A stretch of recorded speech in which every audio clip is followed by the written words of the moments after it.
കരൂർ ദുരന്തത്തിൽ മരിച്ചവർക്ക് ധനസഹായം പ്രഖ്യാപിച്ച് ടി.വി.കെ അധ്യക്ഷൻ വിജയ്.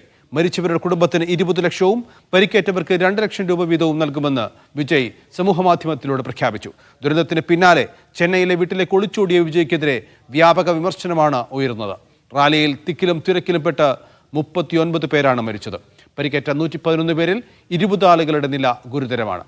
മുഖ്യമന്ത്രി എം.കെ. സ്റ്റാലിൻ കരൂരിലെത്തി പരിക്കേറ്റവരെ സന്ദർശിച്ചു. വിവരിക്കാനാകാത്ത ദുരന്തമാണ് ഉണ്ടായതെന്ന് സ്റ്റാലിൻ പ്രതികരിച്ചു. തിരക്ക് നിയന്ത്രിക്കുന്നതിൽ പോലീസിന് വീഴ്ച പറ്റിയിട്ടില്ലെന്നാണ് തമിഴ്നാട് പോലീസിന്റെ വാദം.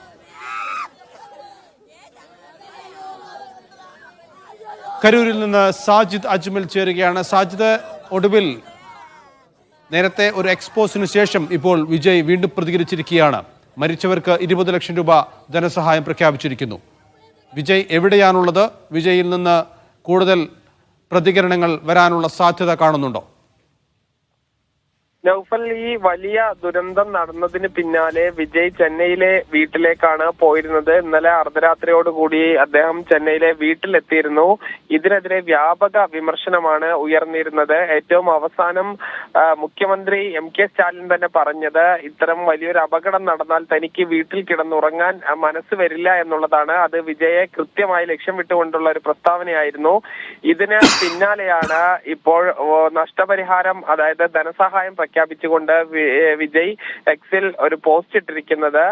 ഈ അപകടം നടന്നതിൽ വലിയ ദുഃഖം രേഖപ്പെടുത്തുകയും അതോടൊപ്പം മരിച്ച ആളുകളുടെ കുടുംബങ്ങൾക്ക് 20 ലക്ഷം രൂപ അദ്ദേഹം ധനസഹായമായി നൽകുമെന്നാണ് പ്രഖ്യാപിച്ചിരിക്കുന്നത്.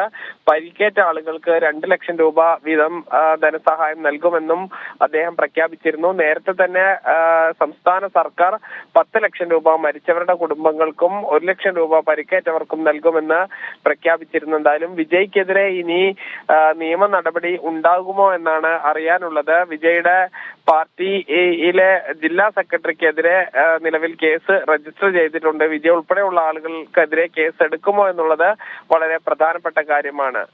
നൗഫൽ, സാജിദ്, അതോടൊപ്പം അവിടെ ഈ പോസ്റ്റ്മോർട്ടം നടപടികളൊക്കെ പൂർത്തിയായി എന്ന് കരുതുന്നു. സംസ്കാര ചടങ്ങുകൾ ഒരുപക്ഷെ പലയിടങ്ങളിൽ നിന്നായി വന്ന ആളുകളാണ്. പൊതുദർശനം ഒന്നിച്ചൊന്നും ഉണ്ടാകാനുള്ള സാധ്യതയില്ല. അതൊക്കെ എവിടെ വരെ എത്തി? പോസ്റ്റ്മോർട്ടം നടപടികൾ അതിന്റെ അവസാന ഘട്ടത്തിലാണ്. ഇനി 1-2 ആളുകളുടെ മാത്രമാണ് മൃതദേഹം ബന്ധുക്കൾക്ക് വിട്ടു നൽകാനുള്ളത്. വ്യത്യസ്ത ഇടങ്ങളിൽ നിന്ന് വന്ന ആളുകളായതുകൊണ്ട് തന്നെ ഈ പൊതുദർശനം പോലുള്ള സംവിധാനങ്ങൾ ഒരുക്കിയിട്ടില്ല. ഒരു വീട്ടിൽ നിന്നുള്ള 3 ആളുകൾ മരിച്ചിരുന്നു. അവിടെ മാത്രമാണ് ഒരുപക്ഷെ വീട്ടിൽ പൊതുദർശനം ഉണ്ടാവുക. മറ്റ് ഇടങ്ങളിലൊന്നും തന്നെ പൊതുദർശനം അങ്ങനെ കാര്യമായ ഒരു ചടങ്ങായി ഇല്ല എന്നാണ് അറിയാൻ കഴിയുന്നത്. എന്തായാലും ഇന്നലെ രാത്രി ഈ മൃതദേഹങ്ങൾ എത്തിയത് മുതൽ തന്നെ വലിയൊരു മെഡിക്കൽ സംഘം പോസ്റ്റ്മോർട്ടം നടത്തുന്നുണ്ട്. അതുകൊണ്ടാണ് ഉച്ചയ്ക്ക് മുൻപ് തന്നെ 39 പേരുടെയും മൃതദേഹം ബന്ധുക്കൾക്ക് വിട്ട് നൽകാൻ ആയത്. വലിയൊരു ദുരന്തം തന്നെയാണ് ഇന്നലെ ഉണ്ടായത്. അവിടെ ഈ തടിച്ചുകൂടിയ ആളുകൾ, വളരെ കുറഞ്ഞ ആളുകൾക്ക് നിൽക്കാൻ കഴിയുന്ന സ്ഥലത്താണ് പോലീസ് തന്നെ 10,000 ആളുകൾക്ക് നിൽക്കാമെന്ന് കാണിച്ചുകൊണ്ട് അനുമതി നൽകുന്നത്. അങ്ങോട്ട് പിന്നീട് 10,000 കണക്കിന് ആളുകൾ ഒഴുകിയെത്തിയതാണ് അപകടത്തിലേക്ക് നയിച്ചത്. നൗഫൽ.